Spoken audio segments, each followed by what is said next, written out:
Hey friends, it's your boy SVH coming at you with today's bowl of Saki by Hazrat Nayat Khan for June 11th. One's whole conduct in life depends upon what he holds in his thought. And this is definitely a powerful lesson and very true. What we think, we become. They say energy follows thought, and whatever you're trying to think manifests into your life. And that's why it's important to keep your thoughts pure and clean, and really only focused on the things that you want to manifest in life, because it is an energetic force that is creative. And as Merchant says here, one's whole conduct in life depends upon what he holds in his thoughts.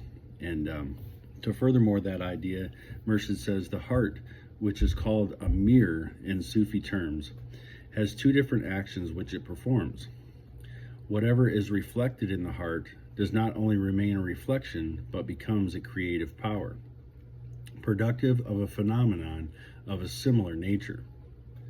For instance, a heart which is holding in itself and reflecting the rose will find roses everywhere.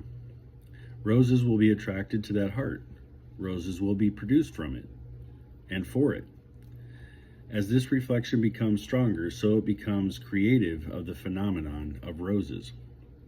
The heart that holds and reflects a wound will find wounds everywhere, will attract wounds, will create wounds.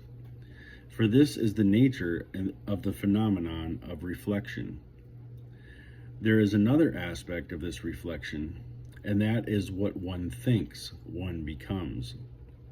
One becomes identified with it.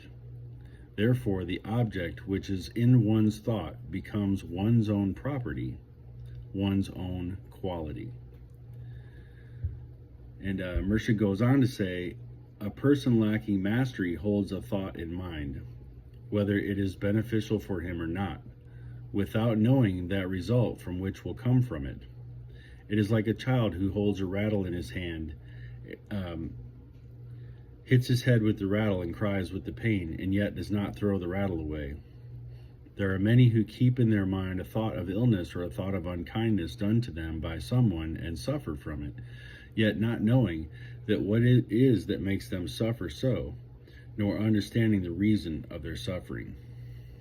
Man's whole conduct in life depends upon what he holds in his thought. The thought of the wicked produces in him wickedness, and the thought of good creates goodness. The love of Rasul, and the Rasul is the messenger of God, the love of Rasul, the divine ideal, enables one to concentrate upon this ideal. Since all in the garb of matter are to be separated one day in life, good or wicked, friends or foes, what alone is reliable is the ideal which man creates within himself. Call it Christ, Buddha, Krishna, or Muhammad. Peace be upon them all.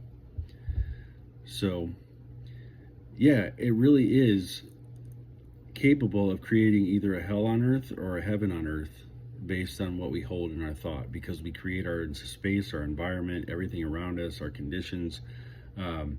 I know for the longest time I was frustrated about money, and I would sit there and say that I hate money. What do you think, money ever came to me any quicker by saying I hated money?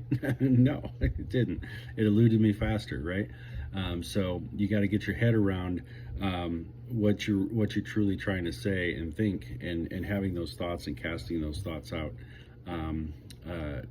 in a positive way instead of a negative. Casting out, I guess, the negative, cast it away from you. But what you're putting out there in terms of casting out to reel in, you want to make sure that you're putting positive energy into your thoughts. And real important. It's a very important lesson today. So one's whole conduct in life depends on what he holds in his thoughts. So there's your bowl of Saki for today, and I'll be back again tomorrow with another.